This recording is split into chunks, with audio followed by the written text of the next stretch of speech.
오늘은 복음의 핵심에 대해서 살펴보고자 합니다. 복음은 좋은 소식, 굿 뉴스를 뜻합니다. 마태복음 4장 23절에는 천국 복음이라고 되어 있고, 누가복음 4장 43절에는 하나님 나라의 복음, 마가복음 1장 1절에는 예수 그리스도의 복음, 로마서 1장 9절에는 하나님의 아들의 복음, 마가복음 1장 14절에는 하나님의 복음, 사도행전 10장 36절에는 화평의 복음, 사도행전 20장 24절에는 하나님의 은혜의 복음, 그리고 로마서 2장 16절에는 나의 복음, 즉 사도 바울의 복음이라 표현되어 있습니다.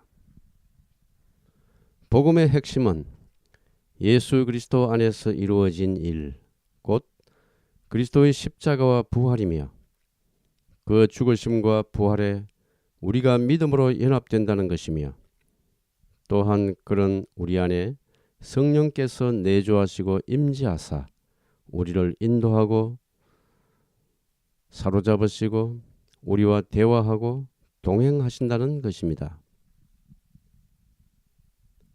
로마서 1장 17절은 복음에는 하나님의 의가 나타나서 믿음으로 믿음에 이르게 하나니 라고 말씀합니다. 누가복음 16장 16절에서 예수님은 율법과 선지자는 요한의 때까지요, 그 후부터는 하나님 나라의 복음이 전파되어 사람마다 그리로 침입하느니라 라고 말씀하십니다. 요컨대 복음의 몇 가지 핵심만을 살펴봐도 참으로 충격적이며 감격적인 은혜임을 알 수 있습니다. 우리가 새 사람으로 거듭났다고 하는 요한복음 3장 3절, 에베소서 4장 24절, 골로새서 3장 10절, 베드로전서 1장 3절 말씀, 우리가 죄와 죽음과 율법에서 해방되었다고 하는 로마서 6장 7장, 고린도전서 15장 55절 말씀, 우리가 하나님의 자녀와 하나님의 상속자가 되었다고 하는 로마서 8장 14절, 17절 말씀, 우리가 하늘에 속한 모든 신령한 복을 누린다고 하는 에베소서 1장 3절 말씀, 우리가 영원히 산다고 하는 요한복음 11장 25절, 26절 말씀, 우리를 그리스도와 함께 하늘에 앉히셨다고 하는 에베소서 2장 6절 말씀, 그리고 하나님의 성령이 우리 안에 내주 임재하시며 우리를 인도하신다고 하는 로마서 8장 4절부터 14절까지의 말씀 등은 참으로 놀랍고 충격적인 말씀이라 하겠습니다. 복음의 핵심과 관련하여, 그리고 성령 충만과 관련하여 참으로 중요한 것은 그리스도 안에서 이미 이루어진 사실 또는 현재 우리에게 주어진 은혜를 확신하는 믿음입니다. 그리스도 안에서 이미 이루어진 사실과 현재 우리에게 주어진 은혜는 무엇일까요? 로마서 6장과 갈라디아서 2장 20절은 우리가 그리스도와 함께 죽고 함께 살아났다고 말합니다. 로마서 6장의 헬라어 부정과거 시제는 이미 그리 된 줄로 여기고 믿으라는 의미입니다. 로마서 6장과 7장, 고린도전서 15장 55절, 56절, 갈라디아서 6장 14절과 골로새서 2장 20절은 우리가 그리스도 안에서 죄와 저주와 죽음과 율법과 세상에 대해 이미 죽고 의와 축복과 행복과 생명 그리고 하나님에 대해 살아났다고 말합니다. 고린도후서 4장 4절은 누구든지 그리스도 안에 있으면 새로운 피조물이라, 이전 것은 지나갔으니 보라 새 것이 되었도다라고 말합니다. 에베소서 2장 15절, 4장 24절, 골로새서 3장 10절은 그리스도 안에서 새 사람이 되었음을 말합니다. 에베소서 2장 6절은 우리가 그리스도 안에서 하늘에 앉혀졌다라고 말합니다. 또한 골로새서 3장 3절은 우리 생명이 그리스도와 함께 하나님 안에 이미 감추어졌다라고 말합니다. 구원의 확신에 대해 얘기를 나누는 중에 교회에 오래 다닌 어떤 분이 이렇게 말했습니다. 나는 아직 멀었어요. 더 노력해야 해요. 나로서는 구원 확신을 감히 말할 수 없어요. 한편으로는 겸손해 보였지만 100% 주님의 은혜로 우리가 구원받고 믿음 생활을 한다는 점으로 볼 때 안타까운 마음이 들었습니다. 우리가 이미 그리스도와 함께 죽고 함께 살아났음을 굳게 믿을 때 이 믿음의 효력과 결과는 현재적으로 실제로 나타납니다. 아직 안 죽거나 덜 죽은 모습, 아직 안 살아나거나 덜 살아난 모습도 보이지만 주님의 은혜로 이미 그리 되었음을 믿을 때 현재적으로 실제로 더욱더 그렇게 되어갑니다. 현재적으로 양적인 면에서 많이 미흡하지만 100% 온전한 모습으로 드러날 미래 상태를 선취적인 믿음으로 바라보며 마치 사진기로 줌인하듯이 현실로 당깁니다. 물론 구원의 확신을 가지고 성령으로 믿음으로 은혜로 살아가는 사람은 성화의 면에서나 윤리 도의적인 면에서 그렇지 않은 사람보다 더 탁월한 모습을 보이는 것이 정상입니다. 이웃에 사는 한 사람과 오랜만에 대화를 나눌 기회가 있었습니다. 그의 말을 들어보니 나름대로 신앙 문제로 무진 고민과 연구를 많이 해왔고 특정 성경 구절들을 달달 외우고 있었습니다. 그의 주장을 요약하자면 우리가 거듭나도 타락하면 천국 못 들어갈 수 있으니 성화의 삶에 매진해야 한다는 것입니다. 구원의 확신 운운하면서 방종스럽게 함부로 행동하면 그리스도의 은혜를 싸구리로 전락시키고 천국에도 못 들어간다고 했습니다. 그리스도인다운 삶을 살아야 한다는 점에 대해서는 당연히 공감할 수 있었습니다. 그러나 그의 주장은 도리어 주님의 은혜를 끌어내리는 위험성을 내포하고 있었습니다. 그리스도 안에서 거듭났더라도 자신의 성화 노력이 더해져야만 천국 갈 수 있다고 하는 논리였기 때문입니다. 그는 두 가지 면에서 놓치고 있었습니다. 첫째는 진정으로 주님의 은혜로 사는 사람은 율법적인 노력을 기울이는 사람보다 훨씬 더 높은 수준의 윤리적 삶과 성화의 삶을 살 수 있다는 것입니다. 둘째로 그가 놓치고 있었던 것은 제대로 된 성화의 삶 자체도 오직 성령으로 은혜로 믿음으로만 가능하다는 사실입니다.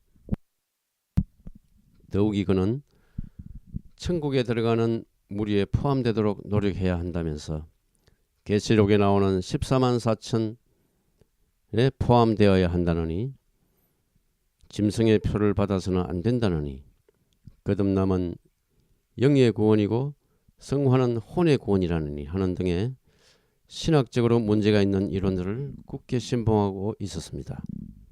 그리고 세대주의적인 입장을 뚜렷이 보였고 유난히 난해 구절에 몰두하며 그것들을 자신의 논리에 억지로 맞추는 인상을 주었습니다. 그리고 대화 중에 독선적이며 배타적인 모습도 보였습니다. 우리는 어느 편으로나 치우치지 않도록 주의해야 할 것입니다. 그리스도 안에 있는 사람 안에는 현재적으로 이미 성령이 내주하십니다. 다시 말해서 성령은 그리스도 안에서 거듭난 새 사람 안에 현재적으로 거하십니다. 또한 그리스도 안에 있는 사람은 이 세상을 떠나서 영원한 천국에서 영생을 누리면 물론이고 이 세상에서도 이미 영생을 누립니다. 영생의 현재성에 대해서 예수님은 다음과 같이 말씀하십니다. 아들을 믿는 자에게는 영생이 있고 아들에게 순종하지 아니하는 자는 영생을 보지 못하고 도리어 하나님의 진노가 그 위에 머물러 있느니라. 요한복음 3장 36절.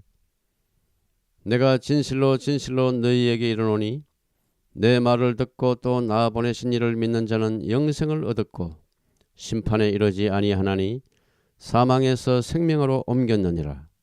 요한복음 5장 24절. 믿는 자는 영생을 가졌나니 내가 곧 생명의 떡이니라. 요한복음 6장 47절 48절. 내 살을 먹고 내 피를 마시는 자는 영생을 가졌고 마지막 날에 내가 그를 다시 살리리니 내 살은 참된 양식이요 내 피는 참된 음료로다. 내 살을 먹고 내 피를 마시는 자는 내 안에 거하고 나도 그의 안에 거하나니 살아계신 아버지께서 나를 보내심에 내가 아버지로 말미암아 사는 것 같이 나를 먹는 그 사람도 나로 말미암아 살리라. 요한복음 6장 54절에서 57절 말씀. 영생은 곧 유일하신 참 하나님과 그가 보내신 자 예수 그리스도를 아는 것이니라. 요한복음 17장 3절. 영원하신 예수님을 모심으로 우리는 이미 영원한 생명에 들어갔고 이미 영혼을 삶으로써 동시에 현실을 살아갑니다. 다시 말하자면 그리스도 안에서 우리는 장차 천국, 즉 하나님 나라에 들어갈 뿐만 아니라 이미 들어가 있습니다. 하나님 나라의 현재성에 대해 예수님은 마태복음 12장 28절에서 그러나 내가 하나님의 성령을 힘입어 귀신을 쫓아내는 것이면 하나님의 나라가 이미 너희에게 임하였느니라 라고 말씀하십니다. 하나님 나라의 통치가 현재적으로 이미 미치고 있는 것입니다.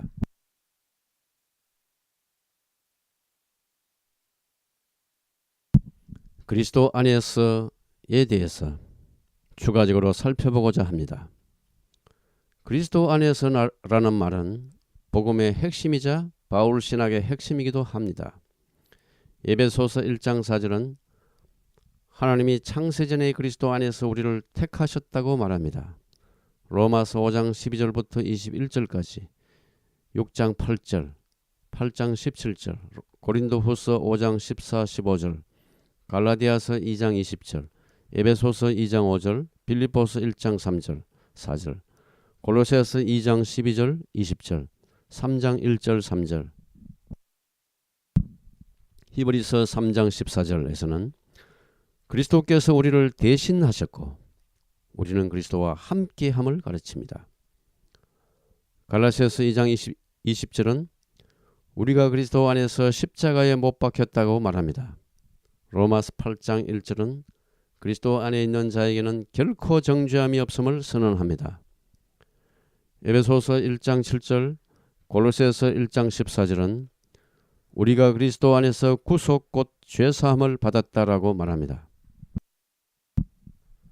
그리스도 밖에 있는 사람은 죄의 노예이며 설령 죄로부터 탈출하려고 해도 할 수가 없으므로 절망적인 발버둥을 칠 뿐입니다.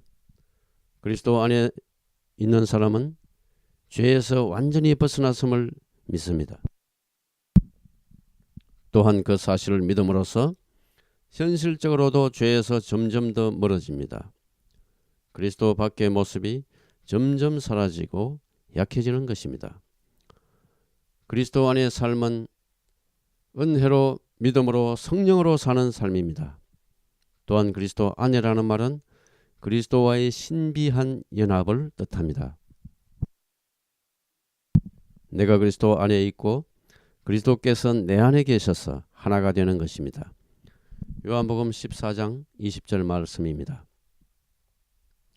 그리스도인은 그리스도의 십자가와 부활에 연합된 존재입니다. 다시 말해서 그리스도인은 그리스도의 십자가에서 함께 죽고 장사되고 그리스도와 함께 살아났음을 믿습니다.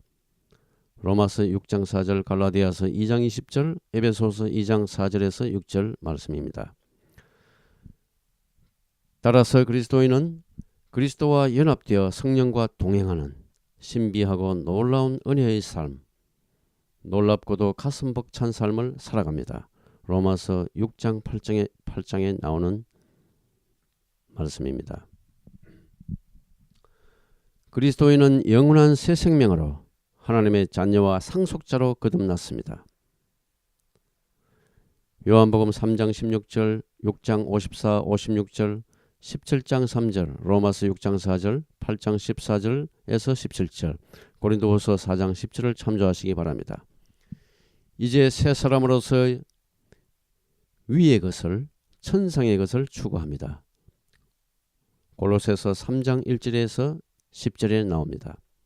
성령 안에서 성령과 동행하며 성령의 인도를 따라 성령께 순종하며 살아감으로써 주님 닮은 모습으로 선을 행하고 율법의 요구를 이룹니다. 로마서 8장 4절에서 14절에 나옵니다. 매 순간 뼛속까지 그리스도와 연합하는 삶을 추구합니다. 성령의 권능에 의지하며 성령에 사로잡히는 삶을 추구합니다. 또한 그리스도 안에서 우리는 삼위 하나님과 연합되어 친밀한 교제를 나눌 수 있습니다. 요한복음 7장 21절에서 23절에 나오는 내용입니다. 이것은 참으로 기이하고도 놀랍고 놀라운 사실입니다. 그리스도와 그리스도인들과의 관계를 성경은 다양하게 비유합니다.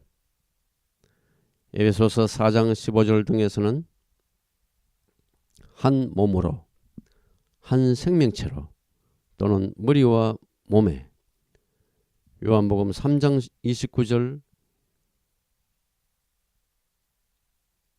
등에서는 신부와 신랑에, 그리고 요한복음 15장은 참 포도나무와 가지에 비유합니다.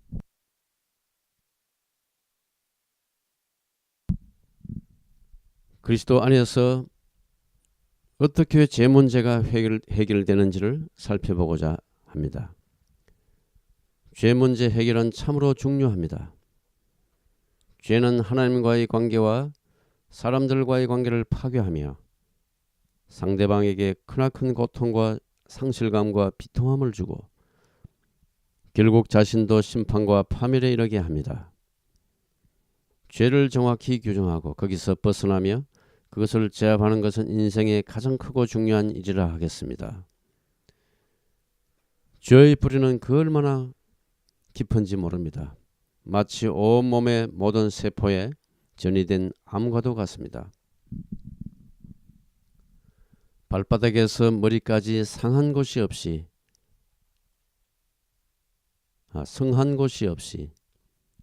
상한 것과 터진 것과 새로 맞은 흔적뿐이거늘 그것을 짜며 사매며 기름으로 부드럽게 함을 받지 못하였다라고 이사야 1장 6절은 지적합니다. 죄는 죽음으로만 끝나는 두 번째 사망으로라야 끝나는 근원적 존재 자체와 생명 자체의 문제입니다. 자신을 포함하여 그런 사람에게 기대하며 집착해서 무슨 소용이 있겠습니까? 죄에서 벗어나 하나님과 의의 종이 되었다고 하는 이제 그리스도 안에 있는 자에게는 결코 정죄함이 없다고 하는 선언은 참으로 감격적입니다. 로마서 6장과 로마서 8장 1절에 나오는 메시지입니다. 죄 문제는 오직 그리스도 안에서만 주님과 함께 죽고 함께 살아났음을 믿음으로서만 해결할 수 있는 문제입니다. 그리스도 안에서 죄와 죄로 인한 슬픔, 고통, 죽음 등의 모든 저주로부터 해방됩니다.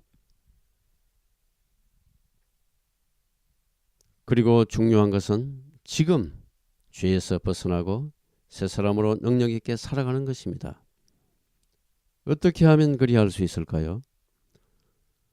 구원 확신을 명목으로 현재의 죄악을 뻔뻔스럽게 허용하는 얼토당토하지 않는 논리, 혹은 매끄러운 사기 그릇을 올라가려는 거북이와 같은 율법주의적인 노력으로는 안 될 것입니다. 싹이 그릇을 올라가려고 거북이가 아무리 노력을 해도 미끄러져서 다시 떨어질 뿐입니다. 혹시 크고 작은 죄를 지었을지라도 진심으로 회개하고 즉각 돌이켜야 합니다.